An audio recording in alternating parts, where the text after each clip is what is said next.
All right, welcome. If you're just tuning in, hi, Omi Force. A little bit of a mix-up, but we're okay now. I'm actually gonna go ahead and start the podcast part. All right, welcome. So, gonna get started here pretty quickly. Tell your friends it started. Tell your mom. I'm sure she'd like to hear. But yeah, basically, this is the second episode of I Stand Corrected. This is your host, Suar, the only person on the show.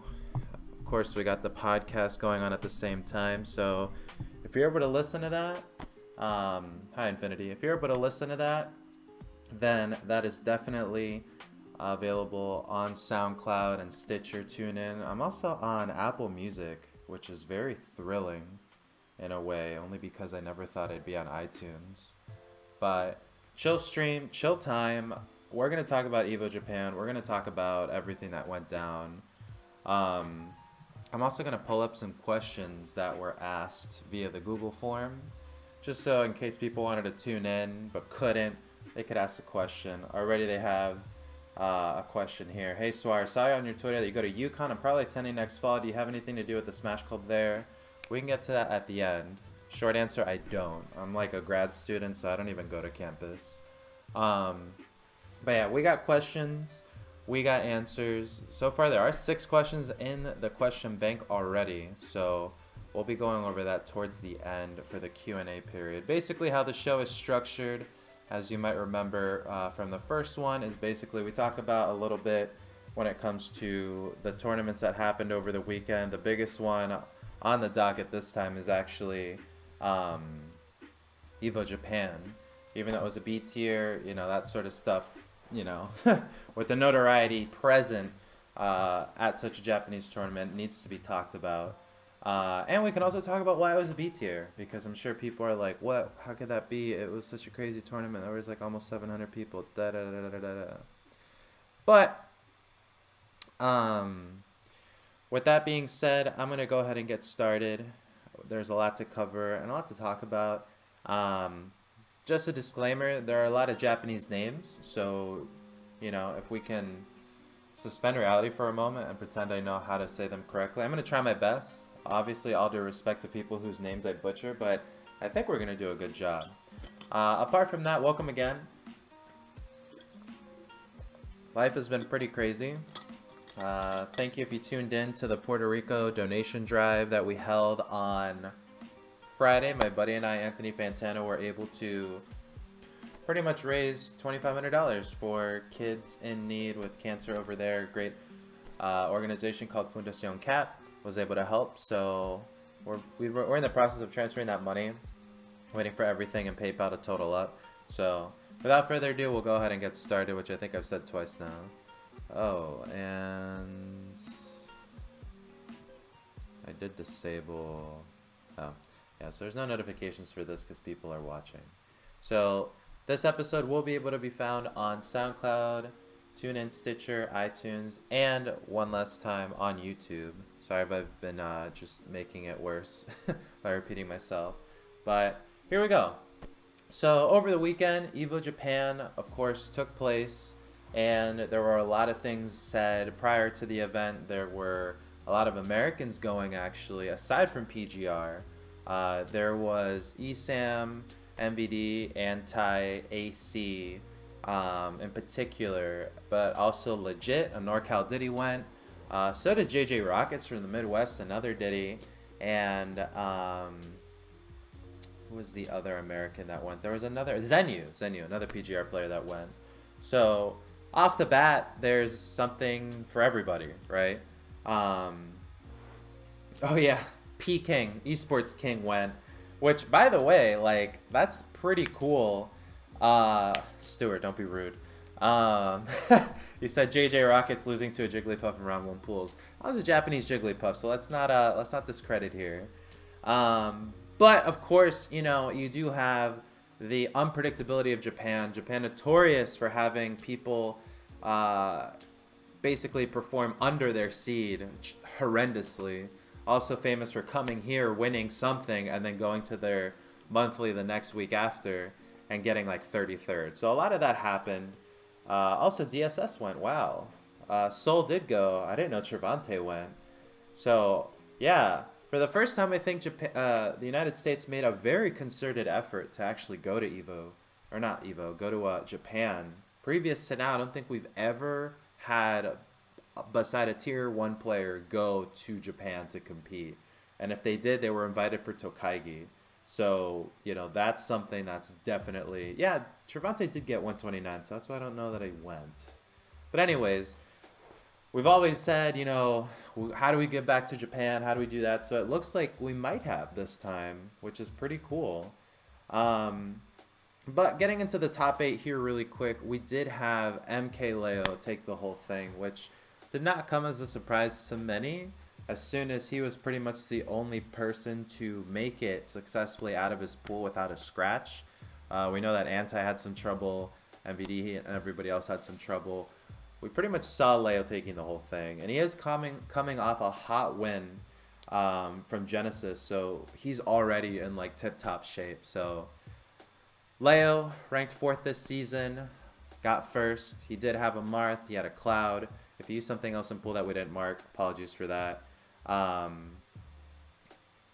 get to the chat in a second. Abadango at 2nd, ranked 15th. He had Bayonetta primarily, although he did sprinkle in a little bit of Mewtwo, but we were focusing more on the characters they won with beyond 20% of matches.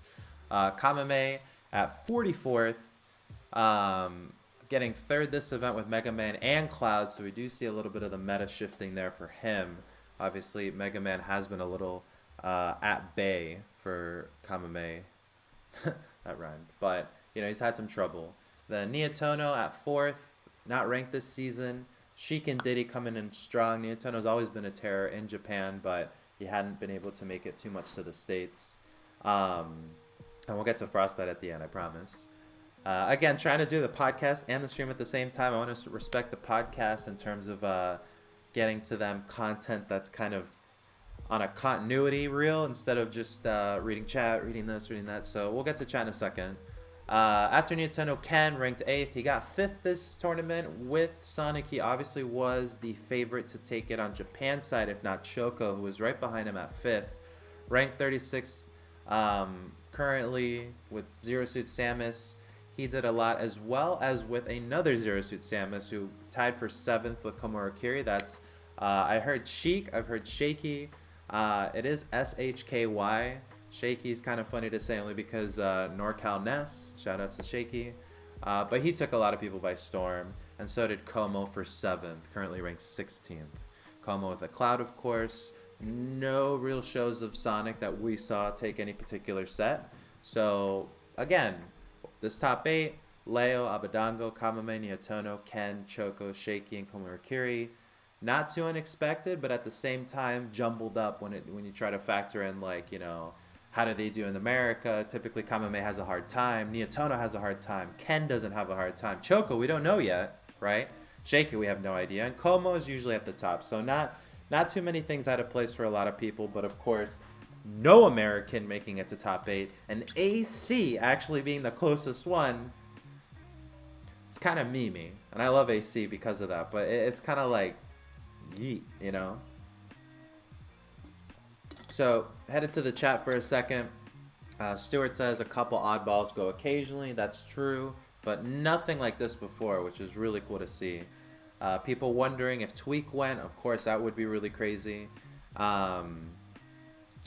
Void and a Cat went to Umabura 25. Umabura Sat and Umabura Fat obviously had Americans. Yes, Void and a Cat did go. It would have been nice to see them again.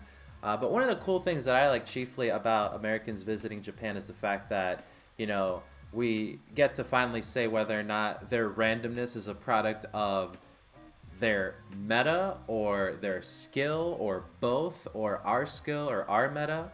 And we see that it's unforgiving. Everybody is above average when it comes to everyone outclasses the basic Smasher in America, and their sort of tier 2 players are all threats here. And so over there, when everyone's a tier 2 player, practically, our sort of top players have a lot of trouble if they're not consistent. Someone asked, just curious, but what do you think about Choco's rank in the future? He has had consistently done well in B tiers last season, but he also had help with more Japanese players on the PGR last season. It depends. I mean, a lot of events this season are looking a little light when it comes to scale and scope. So Choco might suffer as a result if he doesn't make it here at least once, which he didn't have to last season. Stuart asks, I think AC is the only guy who went to both Genesis 5 and EVO Japan who did better at EVO Japan.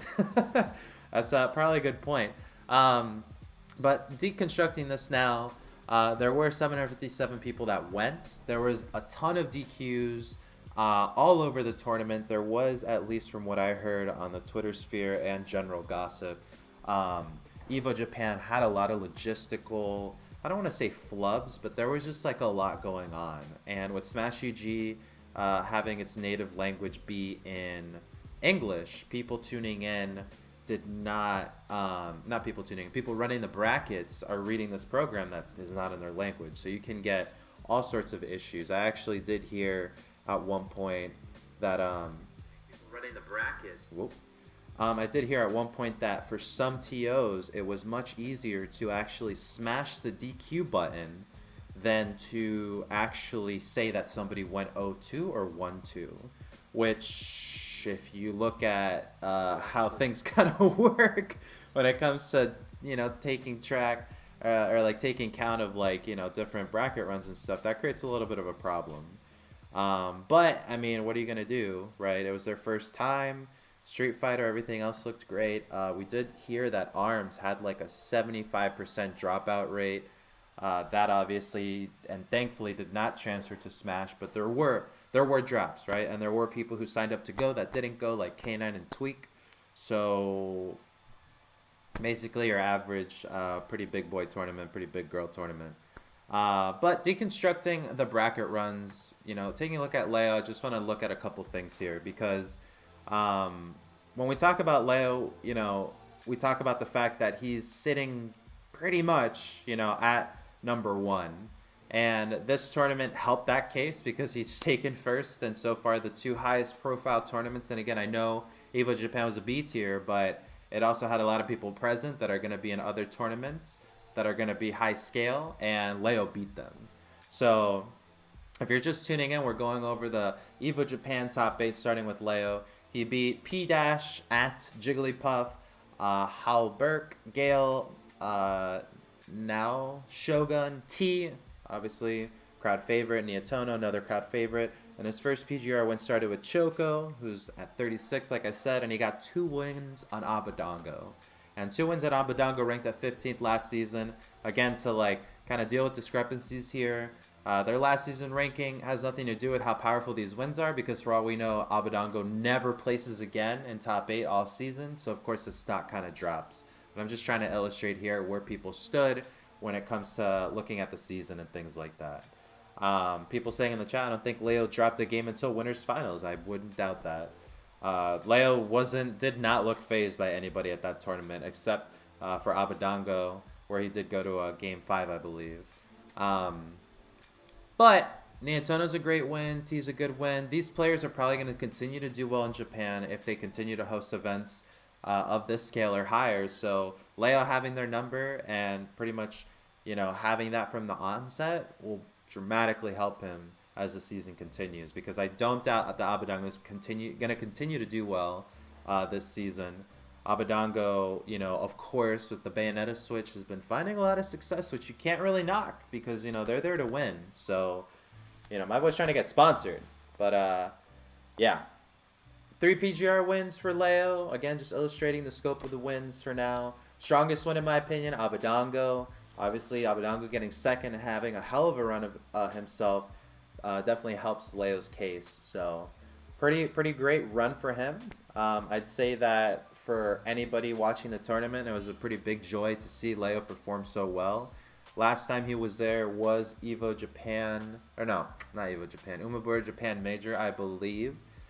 Correct me if I'm wrong. And Leo did great there when he faced off with Ken with a Meta Knight switch that took the whole thing. So, congrats for Leo at first.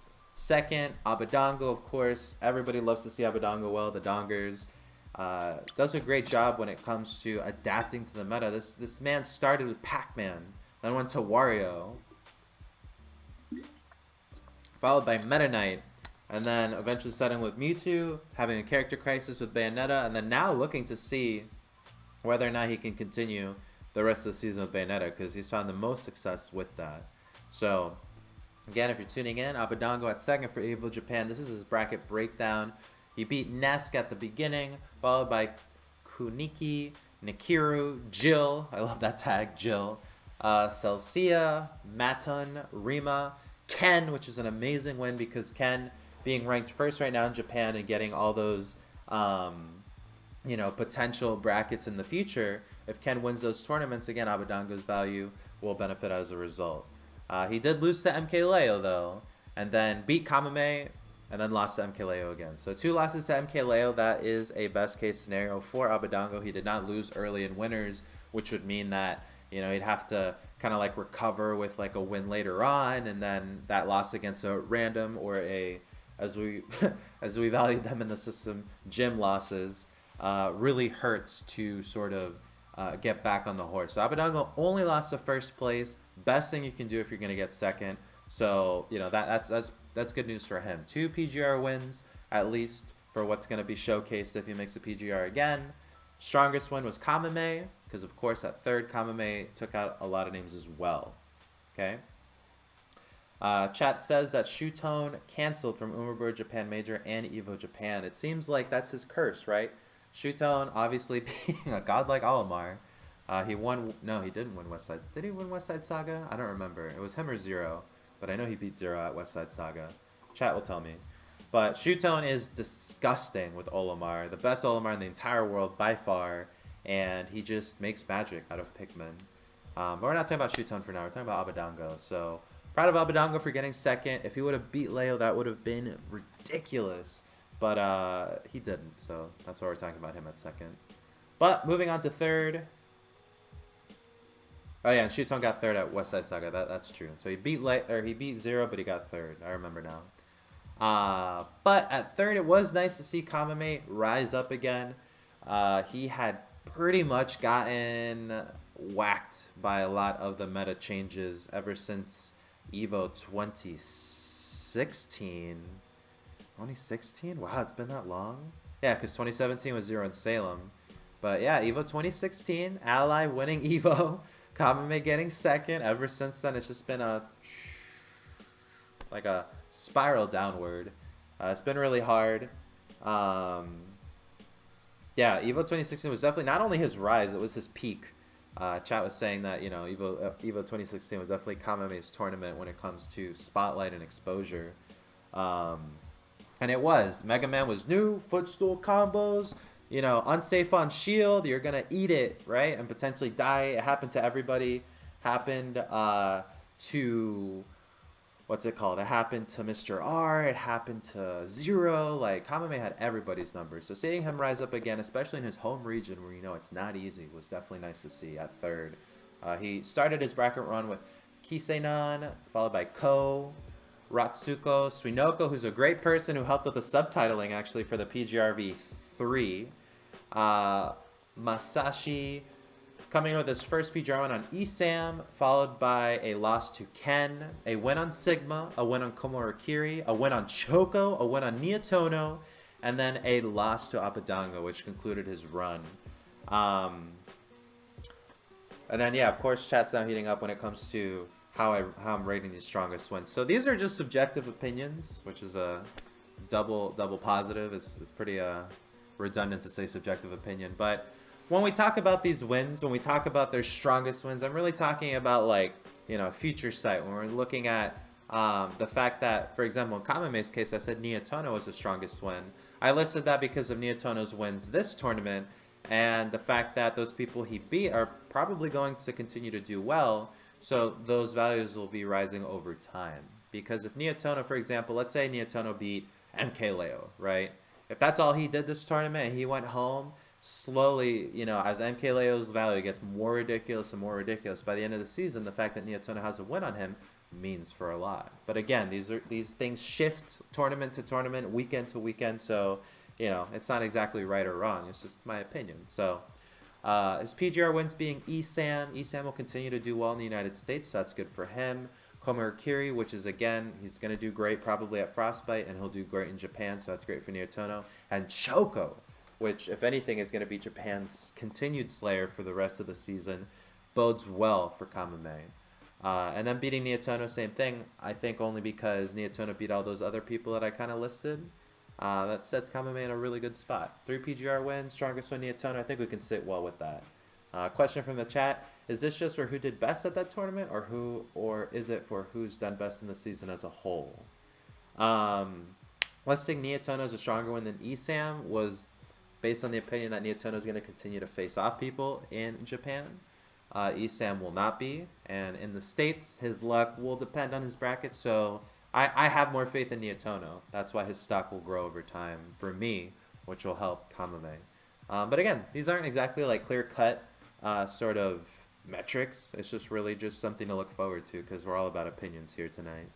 But moving on from Kamame, we do have at 4th Nietono. Nietono is such a funny case when it comes to... I remember why I listed Nietono, because he beat Ken, so that's a huge deal, because Ken will probably continue to beat other people, which will help Nietono and Kamame. But Nietono has been on the PGR since the beginning. He wasn't on it this season. Sponsored by Detonation Gaming, or on their team. Sorry, they're not sponsors. But Nietono's such a nice person. He's traveled here a bunch. If you haven't had the chance, please view his interview with EE at Xanadu. It is quite possibly the worst thing to ever happen, but it's really funny. But Nietono, very nice player, very cordial, also very fierce player, balancing Sheik and Diddy, pretty much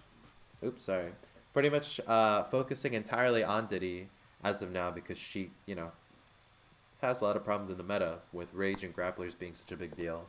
So Sheik has kind of been on the back burner for Nietono, kind of came back a little bit, found some success with her once again, but Diddy is where he's getting all the major wins. So Nietono's bracket started with Kanugiz, Alamode, Kimisan, Tiger, Bahuto. He beat Earth, again, PGR regular, but not this season. Earth is just so amazing, both at neutral and understanding his spacing and everything else. His first loss was to MK Leosor, the winner of the tournament, so not too bad. He went on to beat T, Shaky, and Ken, which is, again, such a huge deal for Nietono and such a huge deal in general. So Nietono taking that was marvelous for his, for his data, for everything else. And he did lose to Kamame, so not the worst loss, but again, Kamame was in top 4, so I mean, what are you really gonna say about that? One PGR win, and of course, the only PGR win will be his strongest win, especially because it's Ken. With Ken being on his, like, a notch in his belt now, Nietono will kind of be sitting there with, like, this, like, nice little interest, accruing over time, because, I mean, Kamame's Ken's probably gonna continue to win, most of the season, if not all of it. However, I did hear that Ken will not be competing so much, and that's why he's not coming to the States so much, because work is taking over, and that's kind of what happens when, you're an adult now. So this EVO Japan breakdown so far sits well with a lot of people until you kind of get to the next couple of names. So after Nietono, Ken, lower for a lot of people than they hoped he'd be. His notable wins towards the bottom here not being so crazy, and his losses also being a little bit less than you'd imagine. And yes, I'd agree that Earth and T are really good seasons. PGR sounds like economics, LOL stocks, and everything. Well, it's just a good metaphor to think about it, because people just think that wins are static and placements are just one thing, but it really, it's dynamic with each other the way we calculate it. But talking about Ken, he started out by beating Toshiki, followed by Nui, Nyaha, Gact, which was that Ness at Big House 7 that obliterated Anti off of PK Thunder 2 for no good reason. After Gact, Ken went on to beat Yaminabe, then Terranito. First win on Kamame, pretty good win. Then lost to Abadango and Nietono immediately after. So not the best light for Ken, not something we'd expect from Ken. Really quick, EVO Japan was actually a B tier. Don't freak out. Last season would have been an A tier, but standards a little bit higher. I'll talk about it at the end. So before people freak out, which if you're already freaked out, welcome. But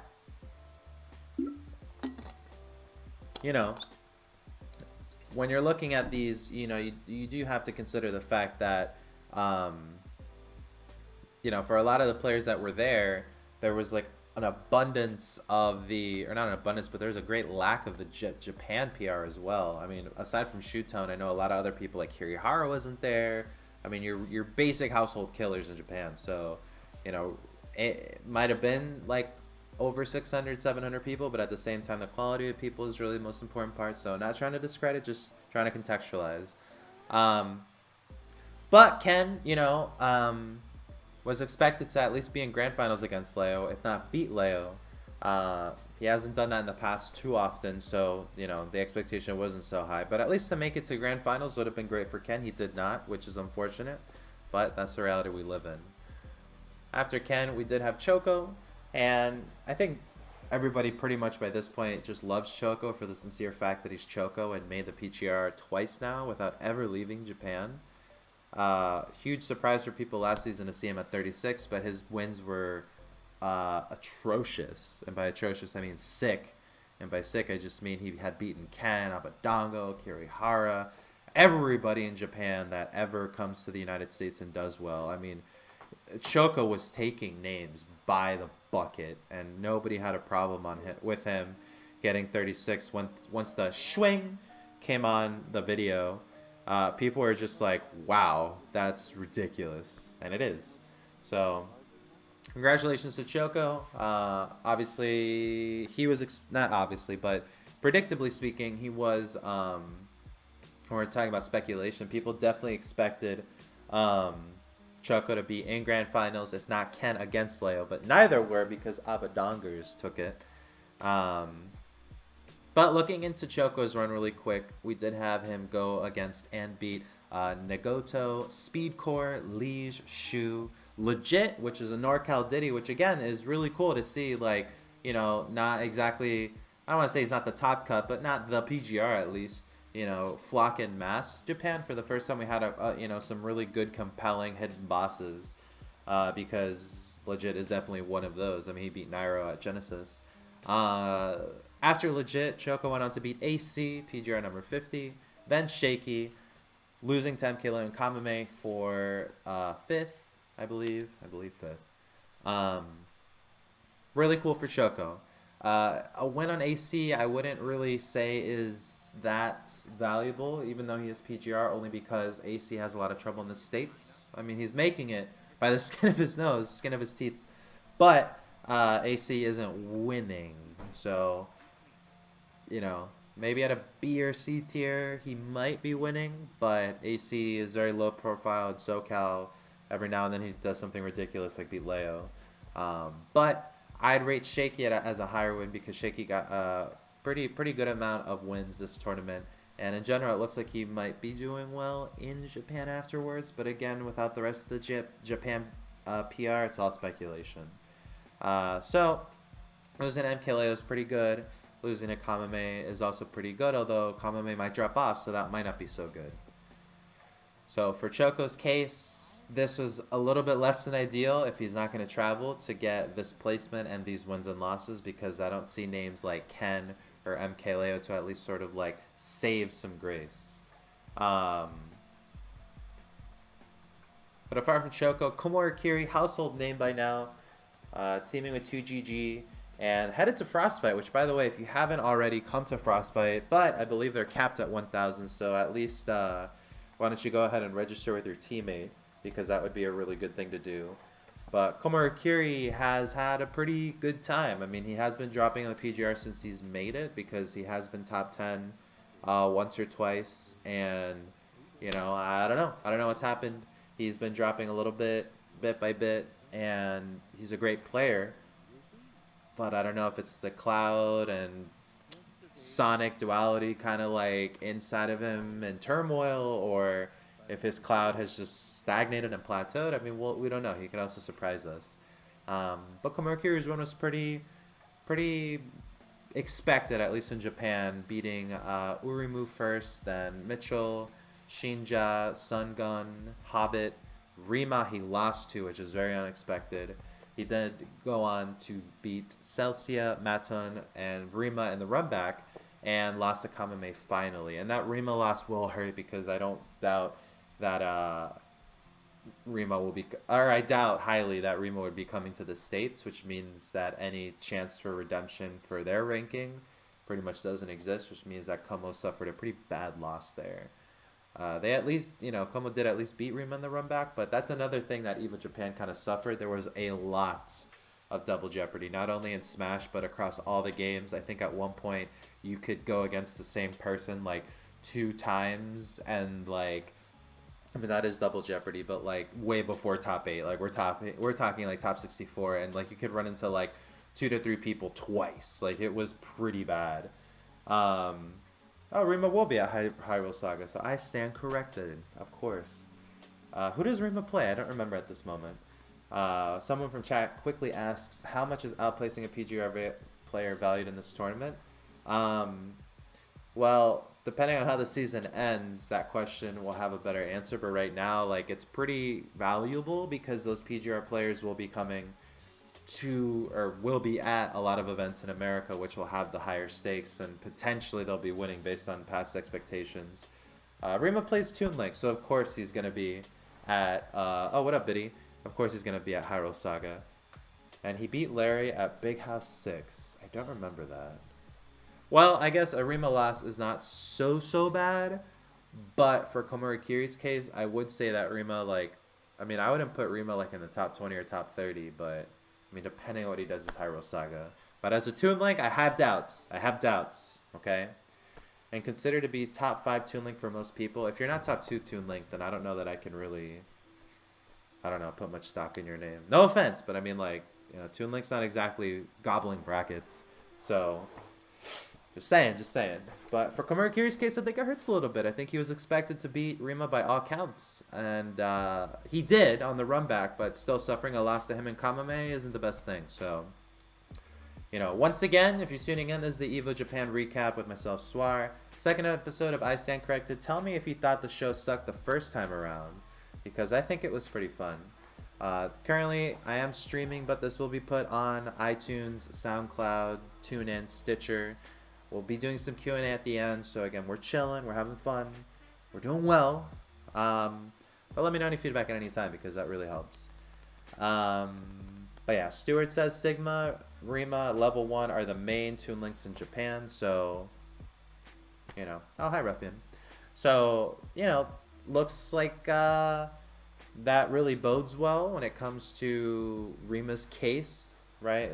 He's got 2 wins in Kirihara, says Stuart. And Kirihara obviously does super well all the time. But he wasn't here, so again, the brackets are all a little different from what we'd expect. After Komura Kiri, we had Shaky, which was a big surprise for a lot of people. He did take Anti, which is, oh, wait, I didn't talk about Komo's best win.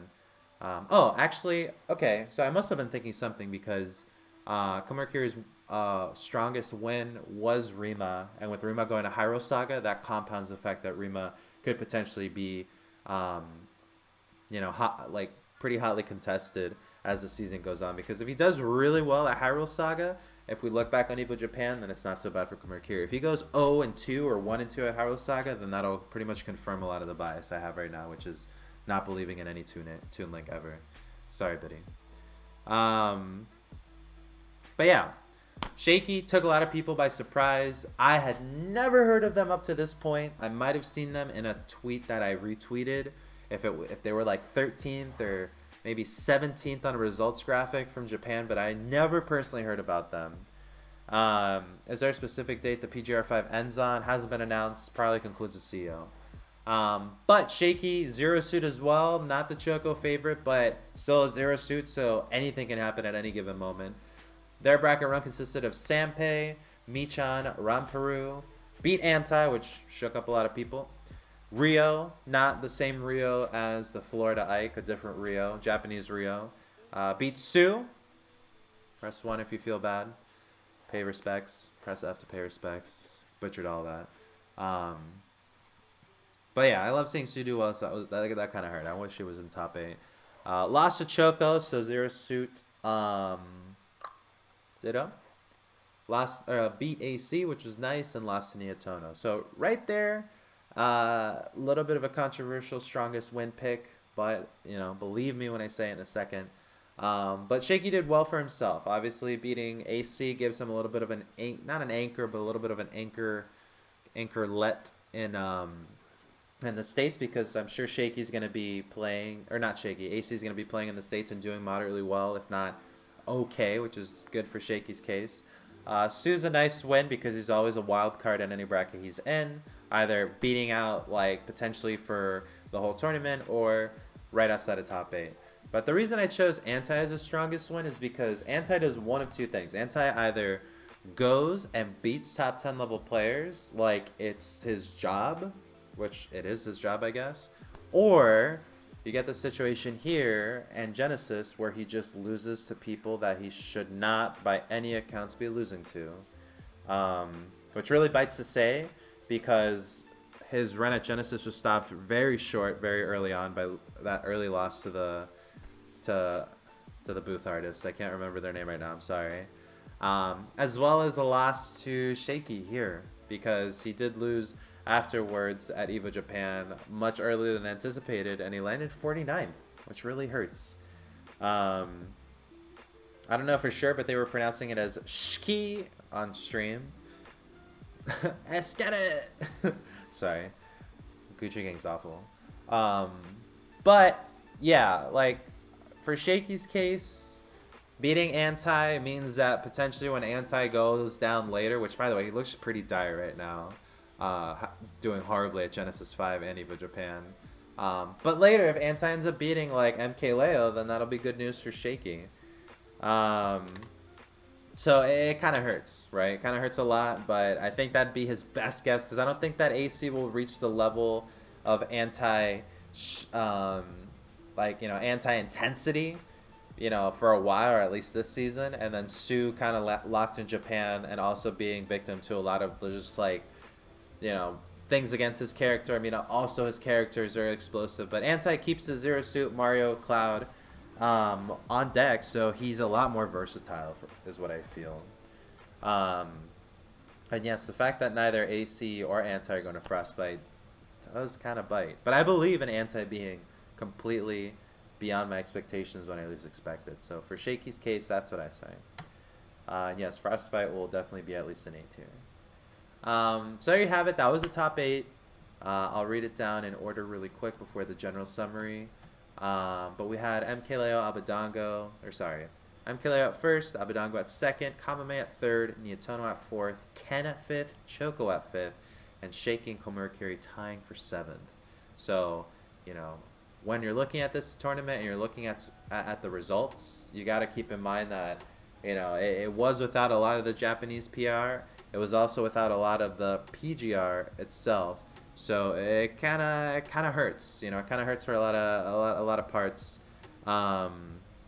when you consider it would have been so good if blah blah blah happened, but those people weren't there, so it kind of hurts. Kind of hurts a lot. But yeah, just as a summary, okay, because this is the EVO Japan breakdown, and we got to talk about America. North American PGR placements right here. Anti at 49th. This is order of them. So Anti at 20th. He got 49th this tournament. Isen got 13th. He's 21st. MVD is 25th. But he got 49th at this tournament. Zenu in, I believe, 48, if I'm not wrong. Got 65th this tournament, which bites because seeing Zenu perform would have been nice. And then AC at 50th, of course, gets 9th at EVO Japan 2018 against all odds. Again, all expectations against pretty much whatever it is that you'd expect out of someone like AC, because of course, why not? So that sort of stuff is crazy.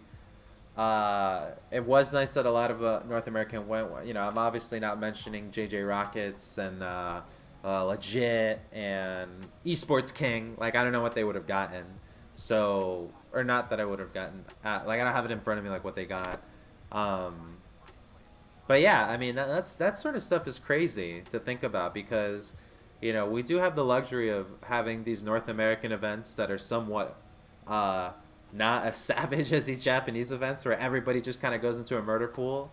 Um, but yeah, you know, like these North American events, like a lot of the top players already know the way of the land.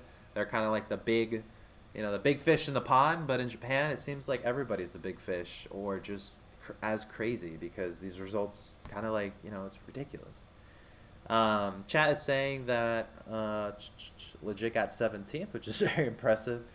Zenu got 65th. Legit got 33rd. Okay, Legit got 33rd, 17th. See, this is why I'm not trying to like spread any misinformation, but in any case, it's apparently Abba kept saying Esports King's name on the Japanese stream. If that is true, I need clips now. But to conclude this EVO Japan summary, before I go into the Q&A, which I got some good questions queued up, as well as the chat, which is going to ask some stuff. I do have what I would say is the PGR if it came out today. Top 10. It's called If the PGR Top 10 Came Out Today, which ITPT 10 COT for short.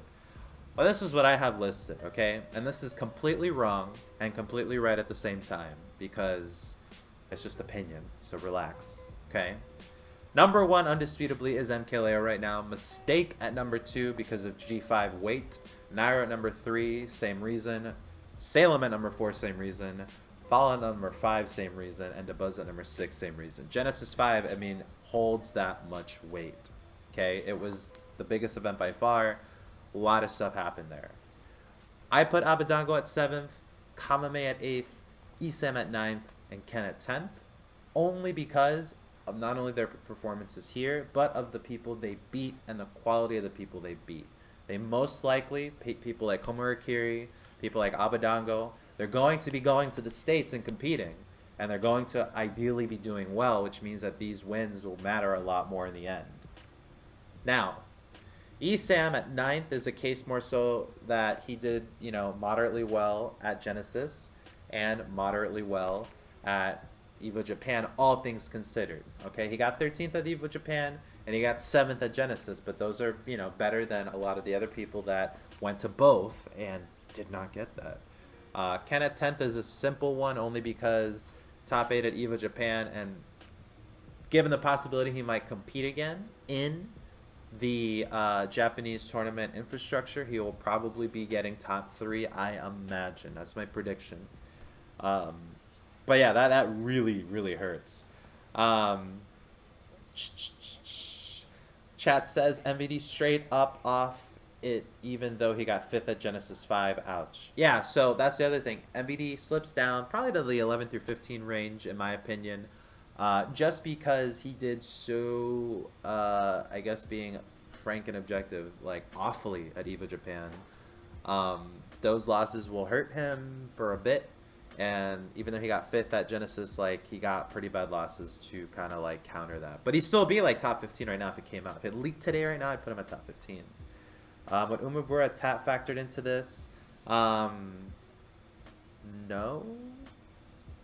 Only because we're looking at the fact that the tournaments in the off season, there's 3 that still have to be tabulated, but I'm going up, and they weren't big, like they were like C tier, so like they're not something that I was gonna consider right now.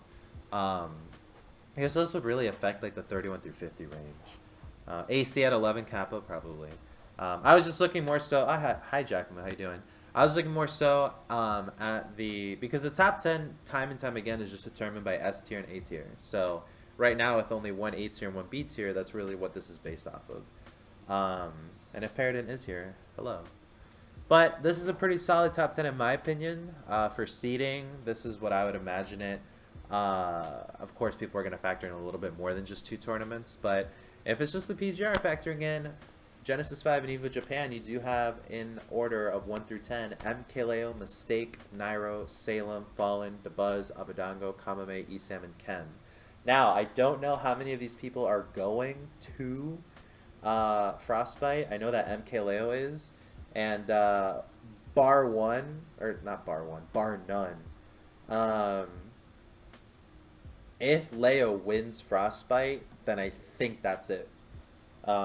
I don't think there could be anything. We'll have a zero situation where I don't think there's anything anybody could do, because this kid has gotten 100 on every final or like midterm right now up to this point, and nobody else has. There's reports from the chat. Kayla not going to Frostbite anymore. He's staying in Japan. Wow. Okay. He wants to win Tokaigi more. Oh.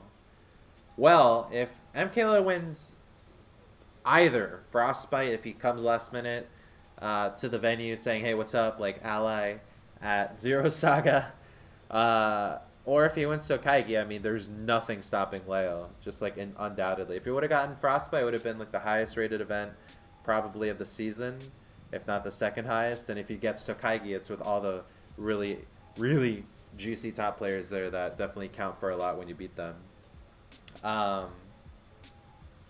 MKayla is attending the qualifier this weekend in Japan. That's good. Good luck for him, or good luck to him.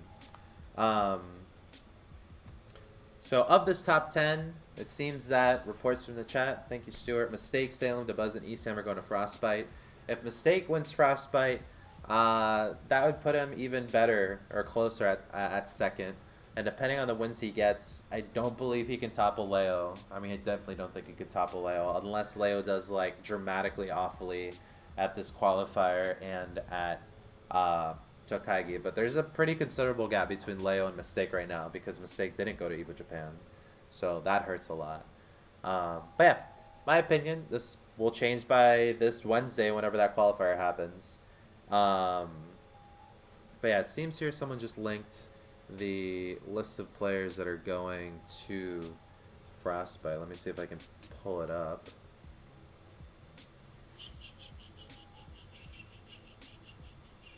I can highlight the chat. That's cool. Let's go 2018.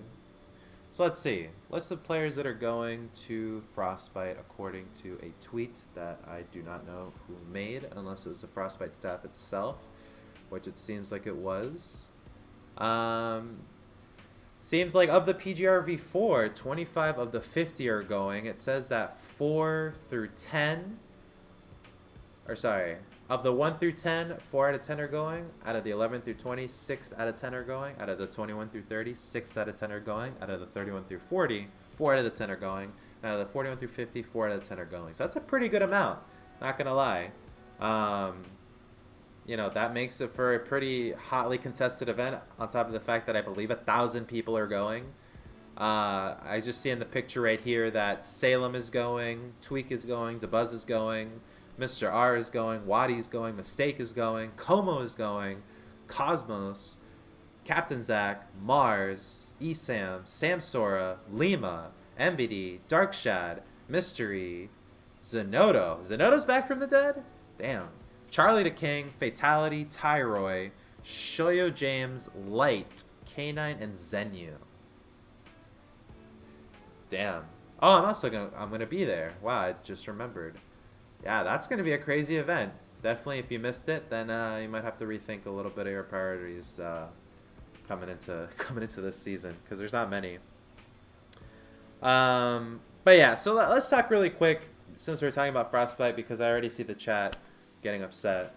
I mean, you're not getting upset, I'm mostly joking, but repeatedly since we changed standards, oh my gosh, X tournament is a B tier, an A tier. Why? It would have been, you know, it feels like an S tier. So last season we had 9 S tiers, and it quickly became the meme that everything's an S tier because it's so easy to get. I sound like a broken record at this point, because if you've heard this story before, it's the fact that we were trying to control for the fact that we wanted to have S tiers be as exclusive as possible, while also not expecting that the top 10 in the world could unite under one roof so consistently. But taking into account the Summer of Smash with pop bonuses and 2GGC events with pop bonuses and all these different things, it actually happened that the top 10 got together like all the time, like it was a goddamn PTA meeting after school every week. So that happens.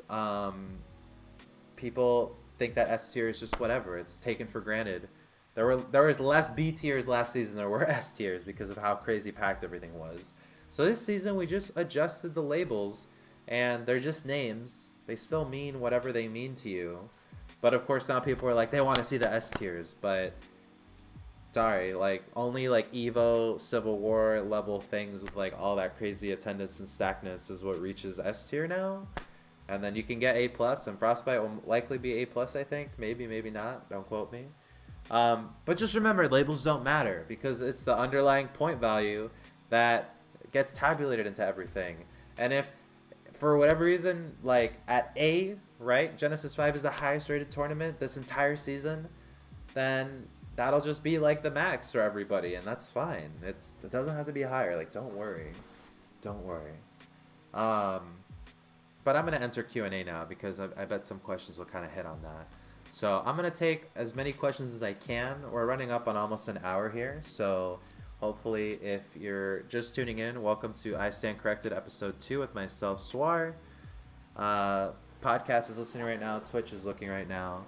But I'm going to take some questions and see where we stand because I think that there's a lot to be learned from this and it's fun to share. So from the question bank that I got earlier, I'll get to the chat later, so we'll kind of switch between them. From Discord with an H, from Montana, the question is thoughts on Rima and Sigma's run at EVO Japan. To be honest, I'm focused more on Rima only because he's going to Hyrule Saga, and that could potentially bode very well for him because that Smash 4 is not dead. Smash 4 is dead with 1,000 people registering for an event in a week. Trust me. But yeah, I'm really Kappa, by the way. I'm really looking forward to Rima's performance at Hyrule Saga because that'll mean that like a situation where they're really good in our region but they don't go to the States as much even though he went to Big House 6 could get substantiated for a lot of people. So that would be huge if he went. And Rima and Sigma are both going to Hyrule Saga, so that'll be really hype. So yeah, I thought their runs were pretty nice. I didn't look at them in detail since I was preparing this presentation only for PGR players, but I think it could be really great for them, especially since they did moderately well at EVO Japan. Next question from our favorite regular, Sur98, region Southwest. The question is, so MVD got 49th at EVO Japan. That's obviously a huge underperformance. You said that, I didn't. How badly does that hurt him on the PGR thus far? Well, just before I continue, he wasn't on the top 10, so it hurts that much. Does he just miss out on getting points he would have gotten if he had performed better, or is he penalized for this, meaning he's worse off if he had not gotten at all? Or if he had not gone at all? I don't like the word penalized when it comes to talking about, because we're talking about the fact that like the PGR takes in events, right? There's no official structure, so we have to be a reflection of the scene, right? And when we set standards, it's based on like the standards that the scene has essentially made for itself, except without any empirical data working around it. To say that if you go to an event and you do badly, you get punished is intuitive, right? If you go to an event and you go 0-2, right, you get punished because you lost badly. If you would have performed better, then you wouldn't have get punished. You'd get rewarded. So I feel like these questions kind of border on redundancy, but at the same time, I see what you're saying. The people who don't get penalized are the people who got DQ'd, like Tweak. I mean, obviously he didn't go and he didn't compete. Obviously he's in the bracket like Genesis 5, but we're not going to hold that against him, right? We're not going to give those two randoms that were in his pool his wins, right? So I think that for MVD's case, it hurt a lot that he went because he didn't do so well, but it could have been a great thing because if he had gotten 5th again, like he did at Genesis 5, then he'd be pretty comfortably in the top 10 right now in the running. So I hope that answers that, Stuart. Next question, coming on a third question here from Game Boar in Tri-State. Are the off-season Tri-State C-Tier tournaments overclocked and the Legend of Glintendo going to be added to the PGR? Unfortunately, no, they are not. They were not announced in time, and they were announced without the expectation or the sort of preface that they'd be PGR'd. So to go back and make something PGR'd all of a sudden is messed up and not in my interest. We had gone around before the offseason and asked every TO what they thought. That was in early November, and overclocked happened in like, I want to say late December or early January, and so did Legend of Glintendo. And so they were like, yeah, we're cool, we're not on the PGR, like it's fine. It wasn't marketed as a PGR event. It wasn't treated as a PGR event, so we're not going to go back. The only ones were Tokaigi and the two Sumobatos, because those were in Japan and they have their own holiday system, and they were fine, they were cool. So we're not going to go back and just make something a PGR event, because that really ruins how people played, and it would put us in a political like can of worms I'm not interested in getting in, since I'm in so many already. From the chat, with Void not being at Genesis 5 and Frostbite, will this affect his placing at all in the PGR V5? Yes, he's not there. He's not getting wins. He's also not losing, but he's not there. The PGR is a completely clean slate every season, so if you don't compete, like, you're gone. At foe. When is Tokaigi? Tokaigi is the same weekend as Frostbite, so not this coming weekend, but the next. Another question by Grizzly, good old Grizzly, from Guadalajara, Mexico. Do you think Mexican representation will increase after the success of the Mexican players at Genesis 5 and Leo being such a monster? I think Mexico's always been on the cusp, especially since Genesis 3. You had a lot of good come out of Genesis 3 for Mexico.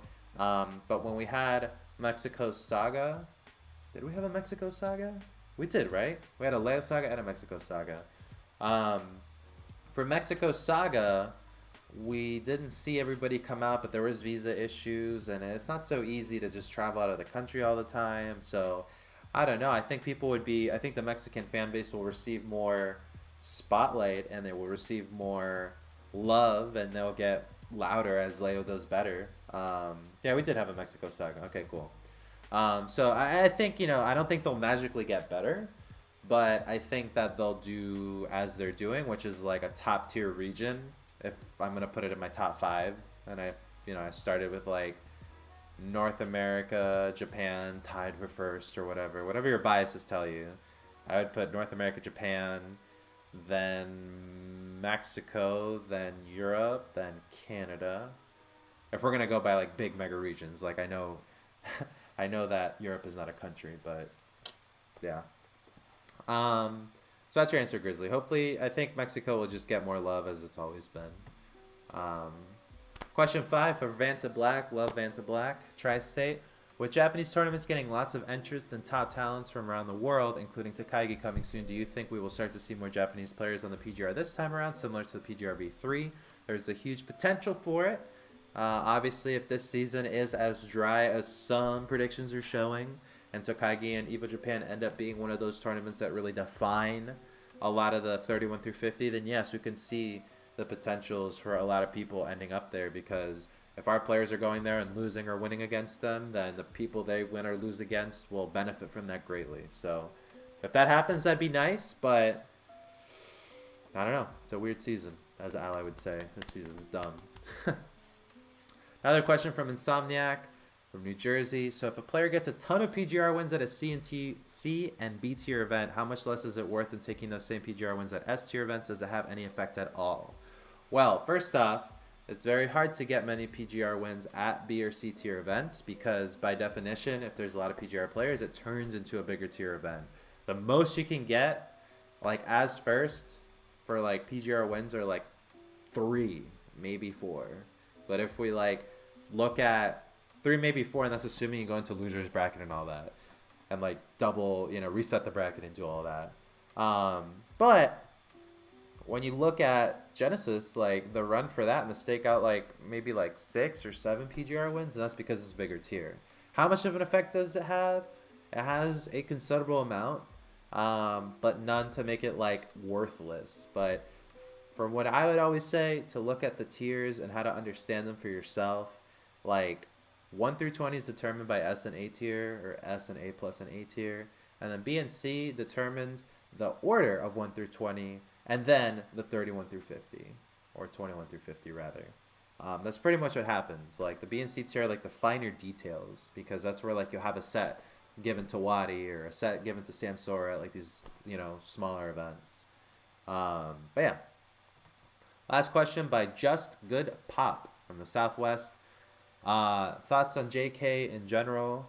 I really don't have any opinion on JK. That name might trigger some. I mean, dude like did some crazy stuff. Don't really know much about it.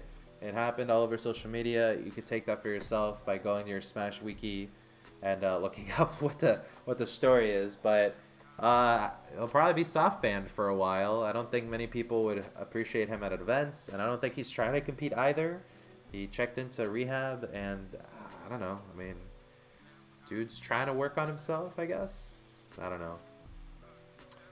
But yeah, JK probably won't be ranked this season. I mean, he hasn't gone to anything, and he probably won't, out of just pure chastising from the community.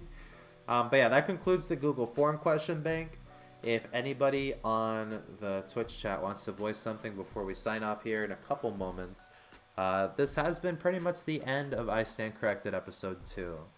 I said it would be twice a month, and oh my god. Yeah, jokes in the chat already. I would say this would be a twice a month show. We did have one last week for Genesis 5, but I felt that covering EVO Japan next week would be kind of weird. Not only because it'd be February, but because it'd be right before Frostbite, and I wanted to just be topical. Depending on how things go down, I don't know if this season will have like a surprise tournament. It'll be twice a month and pretty much be the weekend after. So the next time I'll be on is actually, and I promise it'll work out this way because there should be nothing this weekend. Will be let's see, the 12th, right after Frostbite, and I think I'll be here. Unless not, I'll be Tuesday because I might be flying back. But when it comes to thinking about like when I'll be on, it's like after every major event, which typically happens twice a month, if not less. I do appreciate any likes on the social medias. Anytime this comes up, it really helps for like the visibility, as well as like iTunes Music, if you want to rate it 5 stars or 4 stars, whatever, that really helps. Same thing if you subscribe on YouTube. Really small channel, but I'm pretty much archiving these there. And if you want to just follow on Twitch, or even donate if you feel like generous, really fun times experience there. We did open the PG Stats Discord recently, which has been a ton of fun. It's been a party. We hit like almost 400 people, if not already that by now. If you want a link to that, it's on the PG Stats Twitter. But looking now at the Twitch chat for some final questions, Neptune asks, you said you would elaborate a little on the Yukon Smash thing. Anything else with that? Like I said, I'm a grad student, so I don't really interact with undergrads or extracurricular activities. I'm too busy as is.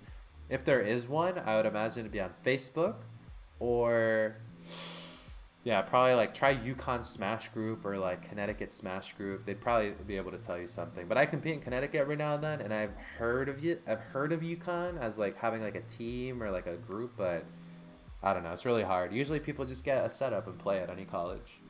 Reddit Scored asks, you think Japan will be more relevant with tournaments this season? Starting with EVO Japan, I'd say so. It's a fair guesstimate. There might be a European C tier this week. It's true. Did the SoCal tournament count last weekend? Oh yeah, so nudes. Won by Fallen was a C tier, even though Larry canceled. Void attended. It was like 90 people or something. That's not even factoring no shows. It was really a melee event, and I don't know, $1,000 pot bonus, but I don't know where people are at. A lot of soul searching is going on in the middle of the season. I'll be honest with you, like after Frostbite, we're gonna have a lot of time, like Frostbite and Tokai will probably be like a big blowout, and then I don't know anything in March or April. I know Midwest Mayhem is smacked in there, and the big event after that is Smash and Splash 4, but I mean, Smash community, you like were complaining about events, and now there are not any, so I don't know. The Grizzly asks, by the way, just wanted to inform you that the number of players without the DQ for the tournament in Qatar is 135. Some people didn't manage to get there. Well, if you want to clarify that, we can just throw it into, the PG Stats chat. Just DM me. Unlocked is in March. EGLX is in March. Come to Canada. Fly me to Canada. There's another Unlocked happening. Cool. And just chat really quick, or anybody listening, anybody watching or listening after the fact. I want people to really understand. C and B and C tier events as they stand. Obviously, the qualifications to get them are at least 128 people in general just to be rated, but I think you need like 2 to 3, just any sort of PGR player, something like that. The standards weren't changed, but what I want people to know is that there has never been a case, aside from Choco, and he's an anomaly because he gets like top 10 wins at B and C tier events in Japan, because Japan also can't get rated that highly because they don't have a huge concentration of PGR players, and that's how we define our TTS. Okay? B and C tier events, I don't want to say that they're not important, because all tournaments matter, and it's very important to have people be validated for the efforts they put in. However, for the case of the PGR, no one has ever won B or C tiers and not done well at S and A tiers to the point that they get rated. It just doesn't happen.